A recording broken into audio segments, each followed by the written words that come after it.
खूबसूरत लड़की। उसने कहा शैतान ने मुझ पे हमला किया, मैंने कब्रिस्तान के अंदर उस लड़की के साथ बदकारी की।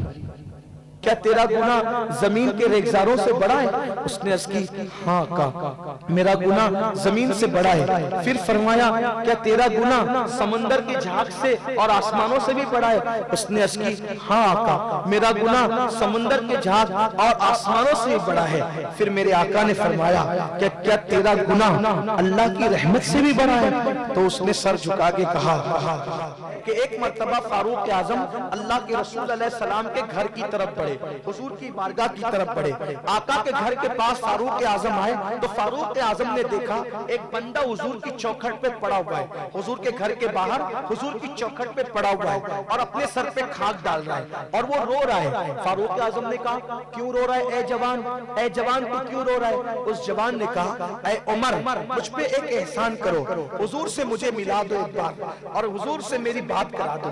आका की बारगाह में गए, हालांकि वहां ऐसी जरूरत पेश नहीं आती थी, कोई भी हुजूर से आके मिल सकता था। मदीने मुनव्वरा के छोटे छोटे बच्चे भी हुजूर से मिल सकते थे, पागल भी आके मिलते थे, जानवर भी हुजूर से आकर के मिलते थे। हुजूर का दरबार सबके लिए खुला रहता था।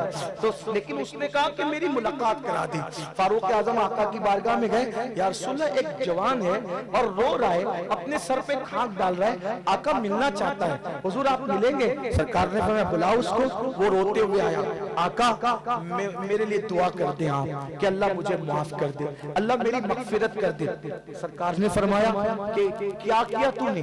हुजूर मैंने ऐसा गुनाह कर लिया कि मेरी हिम्मत नहीं हो रही आपको बताने की, मैं आपको नहीं बता सकता का, मुझसे ऐसा गुनाह हो गया। सरकार ने फरमाया बता अल्लाह के बंदे कि तूने क्या गुनाह किया, कौन सा गुनाह किया? वो कहता है हुजूर मुझे नहीं हिम्मत है कि मैं बयान करूं, मेरा गुनाह बहुत बड़ा है। तो मेरे करीम आका ने फरमाया क्या तेरा गुनाह जमीन के रेगिस्तानों से बड़ा है? उसने अर्ज की हाँ का मेरा गुनाह जमीन से बड़ा है। फिर फरमाया क्या तेरा गुनाह समंदर की झाग से और आसमानों से भी बड़ा है? उसने अर्ज की हाँ का मेरा गुनाह समंदर के झाग और आसमानों से भी बड़ा है। फिर मेरे आका ने फरमाया क्या तेरा गुनाह अल्लाह की रहमत से भी बड़ा है? तो उसने सर झुका के कहा नहीं, अल्लाह की रहमत से बड़ा मेरा गुनाह नहीं हो सकता, कभी नहीं हो सकता। अल्लाह की रहमत बड़ी है, मेरा गुनाह बड़ा नहीं है। यहाँ मैं एक बात आपसे भी कहता हूँ, मुसलमानों कितने भी गुनहगार हो लेकिन मेरे अल्लाह की रहमत से कभी मायूस मत होना, याद रखना कभी मायूस मत होना। अगर तुम पे मुसीबत भी आए ना, हिम्मत मत हारना, मुसीबत बड़ी नहीं है, अल्लाह बड़ा है। कोई गुनाह बड़ा नहीं है, अल्लाह बड़ा है, अल्लाह की रहमत बड़ी है कभी। और फिर अल्लाह अपने बंदों से 70 माओं से ज्यादा प्यार करता है। लेकिन ऐ बंदे तूने सबसे दोस्ती की ना, मेरे अल्लाह के यहाँ तू कभी नहीं आया। मेरा अल्लाह कैसा है जानते हो? हदीस पाक में आता है जब रात का आखिरी हिस्सा आता है तो अल्लाह पुकार के कहता है ऐ रात के पापियों, सुबह होने से पहले पहले तौबा कर लो ताकि मैं तुम्हें माफ कर दूं। और जब शाम होती है तो सूरज गुरूब होते वक्त कहता है ऐ दिन के पापियों, रात होने से पहले पहले माफी मांग लो ताकि मैं तुम्हें माफ कर दूं। लोग कहते हैं ना शबे बारात में अल्लाह पहले आसमान पे तजल्ली फरमाता है और कहता है मुझसे मांगो क्या मांगते हो। मेरे अजीज सिर्फ शबे बारात नहीं, हर रात के आखिरी हिस्से में अल्लाह पहले आसमान पे तजल्ली करता है जैसा कि उसकी शान है और कहता है मेरे बंदे मांग क्या मांगता है? मगफिरत चाहते हैं मांग, दौलत चाहते हैं मांग, इज्जत चाहते हैं मांग, औलाद चाहते हैं मांग, क्या चाहिए तुझे मांग में दूं। कब? मगर रात के आखिरी हिस्से में जब हम गेम खेल के सो गए होते, जब हम फिल्म देख के सो गए होते, हाँ सबको टाइम देकर सो गए होते, रब को नहीं देते। और शबे बारात में फर्क क्या है? हर रात में रात के आखिरी पहर में सदा लगाता है और शबे बारात में सूरज गुरूब होने से ये सदा शुरू हो जाती है। ये फर्क है बस। तो अल्लाह कह रहा है मांग, और मेरा अल्लाह अपने बंदों से 70 माओं से ज्यादा प्यार करता है। सुन लो और ये भी तुम्हें कह दो, जब उसको कोई नेक पुकारता है नेक, तो वो एक मर्तबा कहता है लब्बैक, और जब कोई गुनहगार पुकारता है तो वो 3 मर्तबा कहता है लब्बैक या अब्दी, लब्बैक या अब्दी, लब्बैक मेरे बंदे। 3 बार फरिश्ते पूछते मौला, नेक ने पुकारा तो 1 जवाब और पापी ने पुकारा तो 3 मर्तबा। तो रहमत कहती है मेरे फरिश्तों, नेक पुकारते हैं तो उनको कहीं ना कहीं अपनी नेकियों पर एतमाद होता है, लेकिन जब पापी पुकारते हैं तो उनको सिर्फ मुझ पर एतमाद है। गुनहगार सब ये है अल्लाह, हमारा रब वो है। हम कहां परेशान हुए तो तावीज, इसका चक्कर उसका। मैं तावीज का मुखालिफ नहीं, अरे तू अल्लाह के यहाँ गिड़गिड़ा के तो देख। लोग कहते मौलाना मैं गुनहगार हूं, मेरी दुआ क्या? ओ काफिरों की बोली बोलते हो। जैसे अल्लाह नेकों का रब है, वैसे वो हम गुनहगारों का भी रब है।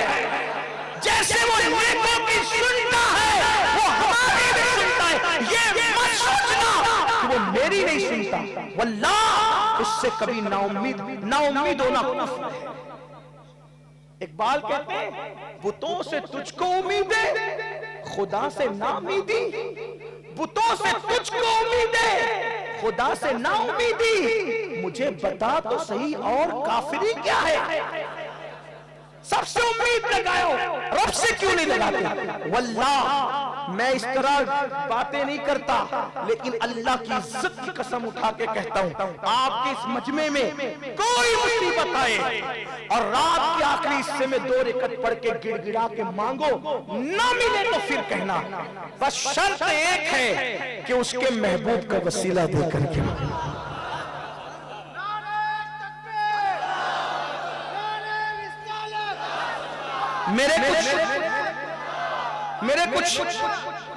मेरे कुछ दोस्त मुझसे कहते हैं कि हज़रत आप दुआ करें, हम तो क्या दुआ? मैंने कहा दुआ के लिए नेक होना जरूरी नहीं। मेरे उलमा की तवज्जो चाहता हूं, दुआ के लिए नेक होना जरूरी नहीं है, दुआ के लिए अल्लाह पे यकीन होना जरूरी है। जो दुआ यकीन से मांगी जाती है वो दुआ कबूल। आप मांगो, ये यहूदीइज्म थोड़ी है कि जब तक पोप के पास नहीं जाओगे काम नहीं बनेगा। ये ईसाईइज्म थोड़ी है कि जब तक राहिब के पास नहीं जाओगे काम नहीं बनेगा। ये हिंदुइज्म थोड़ी है कि जब तक पंडित का सहारा नहीं लोगे काम नहीं बनेगा। अरे ये इस्लाम है, इस्लाम। तू जहां बैठकर नबी का वसीला देकर पुकार, तेरा खुदा तुझसे दूर नहीं है।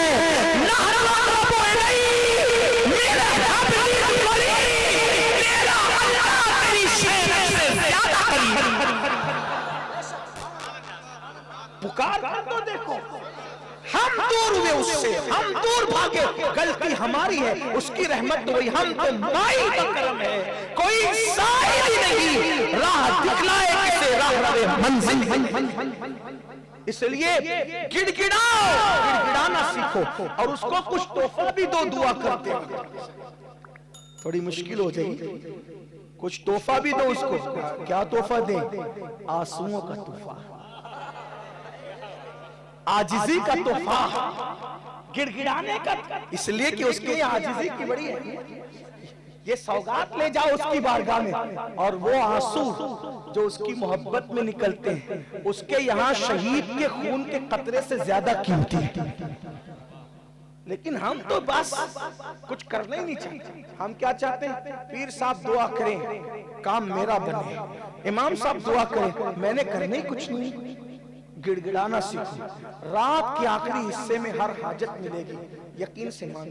बहरहाल तो बात दूर निकली। क्या अर्ज कर रहा था कि वो जवान, हुजूर ने पूछा क्या तेरा गुनाह अल्लाह की रहमत से बड़ा है?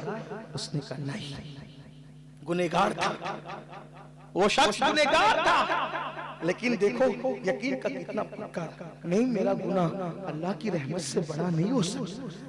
तो आका फरमाते फिर तूने क्या किया बता, ताकि तेरे लिए दुआ करूं। उसने कहा आका मैंने कफन चुराए लोगों की, मैं कफन चोर हूं, मैंने लोगों के कफन चुराए, कफन चोर हूं। और मैंने इतने कफन चुराए, तादाद इतनी इतनी। और फिर उसने कहा जब एक बार मैं कफन चुराने गया तो मैंने एक कब्र खोली और कफन निकाला, तो मैंने देखा उसमें एक लड़की थी। कफन निकाला, कब्र से लड़की थी, लड़की खूबसूरत थी। कब्रिस्तान का सन्नाटा, कब्रिस्तान का सुकून सन्नाटा, कब्र में लड़की, कफन निकाला। अब मैं तो इस पे कोई तफसीर नहीं कर सकता कि कफन एक बदन से निकल जाए तो कैफियत क्या होगी। और खूबसूरत लड़की, उसने कहा शैतान ने मुझ पे हमला किया, मैंने कब्रिस्तान के अंदर उस लड़की के साथ बदकारी की, जिना किया। मैं समझता हूं कि इस पूरे मजमे में कोई ऐसा बंदा नहीं होगा ना, दुनिया में इंशाल्लाह नहीं होगा कोई ऐसा कि कोई कब्रिस्तान में बदकारी की। अल्लाह अकबर। आका ने इतना सुना, मुर्दा लड़की के साथ बदकारी। हुजूर जब बदकारी कर चुका तो वो लड़की जिंदा हो गई और उसने मुझे बददुआ दी कि तूने मुझे नापाक कर दिया, तूने मुझे नापाक कर दिया मुर्दों के दरमियान, क्या मुंह लेकर मैं यहाँ रहूंगी। अल्लाह तुझे तबाह करे, बर्बाद करे, तुझे माफ न करे। उसकी आवाज मेरे कानों से टकराती है, हुजूर मैं सो नहीं पाता हूँ, खा नहीं पाता हूँ, हुजूर दुआ करते। अब कहते हैं कि जो जितना बड़ा आलिम होगा वो उतना ज्यादा अल्लाह से डरने वाला होगा, और कायनात में हुजूर से बड़ा कोई आलिम नहीं है, इसलिए हुजूर से ज्यादा अल्लाह से डरने वाला। तो हुजूर पर अल्लाह का खौफ तारी हो गया। आका ने कहा जवान तू जल्दी बाहर आ। उस जवान से कहा ए जवान तू जल्दी बाहर हो, मुझे डर लग रहा है कि तेरे इस गुनाह की वजह से अंगारे ना बरस पड़े, आसमान से आग हो, जल्दी बाहर। हुजूर पे डर खौफ की कैफियत तारी हो, खशियत इलाही का गलबा हो गया और हुजूर ने कहा जल्दी बाहर। वो बाहर गया और फिर पता नहीं कहां चला गया, खाक डालते डालते 40 दिन कमोबेश गुजरे। वो बहुत रोता रहा। एक दिन उसने अल्लाह से कहा अल्लाह अगर मेरा गुनाह काबिले माफी नहीं है, अगर मेरा गुनाह काबिले माफी नहीं है, मेरा जुर्म माफी के काबिल नहीं है, तो फिर मैं तुझसे कहता हूं कि मुझ पे ऐसा अजाब भेज कि ना मुझसे पहले किसी को दिया ना मेरे बाद किसी को देना। अगर मेरा गुनाह तेरी रहमत से बड़ा ही हो गया है, काबिले माफी नहीं है, तो तू जो चाहे फेंक दे, जो हो सो हो। और यकीनन मेरा गुनाह तेरी रहमत से बड़ा नहीं है और हरगिज नहीं है, तो फिर तेरे महबूब का वास्ता तू मुझे माफ कर दे और अपने महबूब को बता दे कि तूने मुझे माफ कर दिया। इधर वो रोकर ये कह रहा था, उधर बुलबुले सिदरा हुजूर के पास आए। अस्की आका वो कफन चोर का क्या हुआ? सरकार ने बताया तो आका से जिब्रील ने कहा आका अल्लाह आपको सलाम कहता है और फरमाता है कि अल्लाह ने उस कफन चोर को माफ कर दिया। हुजूर ने कहा अल्लाह ने उसको माफ कर दिया। हुजूर को खुशी हुई, खुशी के आंसू आंखों में आ गए। अल्लाह ने उसको माफ कर दिया। हाँ का उसको माफ कर दिया। हाँ का उसको माफ कर दिया और आइंदा के लिए वादा किया कि अगर मेरे महबूब का कोई उम्मती इससे बड़ा भी गुनाह करेगा और वो सच्ची तौबा करेगा तो भी मैं उसको भी माफ करूंगा। आइए सच्ची तौबा कीजिए, अल्लाह की तरफ पलटिए। आज नहीं पलटोगे तो अपने जनाजे में पछताओगे, इसलिए आज पलटिए, आज बदलिए, आज तब्दील होइए। यही पैगाम है। अल्हम्दुलिल्लाह ये मदरसे का जलसा, दस्तार का नहीं बच्चों का मदरसे का जलसा है। आपसे गुजारिश है अपने बच्चों को आलिम बनाइए, हाफिज बनाइए, कारी बनाइए, मुफ्ती बनाइए, डॉक्टर, इंजीनियर, टीचर बनाइए। इल्म को आम कीजिए और इल्म की राह में मेहनत करने वालों की मदद कीजिए। अल्लाह ताला सबके हाल पे रहम फरमाए। गुफ्तगू के दरमियान अगर कोई गलती हो तो अल्लाह माफ फरमाए। अस्तगफिरुल्लाह रब्बी मिन कुल्ली ज़ंबि व अतूबु इलैहि। अल्लाह ताला सबके हाल पे करम। अजीजम अरीब लारे अच्छा माशाल्लाह MBBS कर रहे हैं, कामयाब अल्लाह उन्हें फरमाए। और जितने भी हमारे बच्चे पढ़ रहे हैं अल्लाह ताला उन सबको आगे बढ़ाए। आपसे यही कहता हूँ मेरे मुसलमान भाइयों, अल्लाह के रसूल ने 23 साल की कलील मुद्दत में जो इनकलाब पैदा किया था वो तालीमी इनकलाब था। पूरी दुनिया पे जो मुसलमान छाए थे इल्म की वजह से। अनपढ़ मत रहो और अपने बच्चों को अनपढ़ मत रहने दो। हमारे महारेरा के मशाइख का नारा है आधी रोटी खाएंगे, बच्चों को पढ़ाएंगे, थोड़ा खाओ, आधी रोटी खाओ, लेकिन अपने बच्चों को तालीम दिलाओ, डॉक्टर बनाओ, टीचर बनाओ, इंजीनियर बनाओ, आईएएस बनाओ, आईपीएस बनाओ। 2 काम ज्यादा करो, 2 घंटे मेहनत ज्यादा करो, अपनी अखराजात पे कंट्रोल करो, अपने अखराजात पे कंट्रोल करो, लेकिन बच्चों को आगे बढ़ाओ, तालीम दो अपने बच्चों को। 10-20 साल अगर हमने हिंदुस्तान में तालीम पर मेहनत कर ली तो इंशाअल्लाह मुस्तकबिल बहुत खुश आइंद होगा, बहुत ताबनाक होगा। और अपने शौक कम करो, अपने शौक कम करो, तालीम की तरफ तवज्जो दो, शादी की फजूल खर्चियां कम करो, जलसों की फजूल खर्चियां कम करो, और अपने ये जो अल्लाह अकबर बुराइयों में पैसा जाय करते उस पे, औरतें मेकअप पर जो है वो खर्चा कम करे, बच्चों को पढ़ाओ, इसलिए कि एक बच्चा पढ़ेगा 3 नस्लें आपकी सुधर जाएगी। मगर आपसे कहता हूँ डॉक्टर बनाना, इंजीनियर बनाना, टीचर बनाना, आईएएस बनाना, आईपीएस बनाना, जज बनाना, सब बनाना, लेकिन उससे पहले उसको आशिक रसूल बनाना, सच्चा मुसलमान बनाना, इसलिए कि यही सबसे अस्ल है। मेरे इमाम कहते उन्हें जाना, उन्हें माना, न रखा गैर से काम, लिल्लाहिल हम्द, मैं दुनिया से मुसलमान गया।